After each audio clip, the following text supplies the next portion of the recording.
Düğünləri Xordadın 5-idir. Mənim təvəllüdümdür. Bir gün Allah sizə ömür versin. Rəhmətli nənəmə dedim, nənə bugün təvəllüdümdür. Mənə nə pişirəcəksə? Dedi, oğlum sən ki daş altın çıxmayıbsan. Səni mən doğmuşam.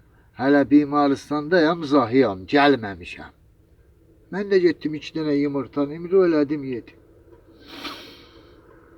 Günləri yol yoldaşımla. Gəş tuturam. Keyik do təbəqə, kəcəldə, gərdənə sərçəmdə. Xoş olun, mehrüz, məhəbbətüz payidar olsun. Keyik do təbəqə, başəm. Mübarəkdir.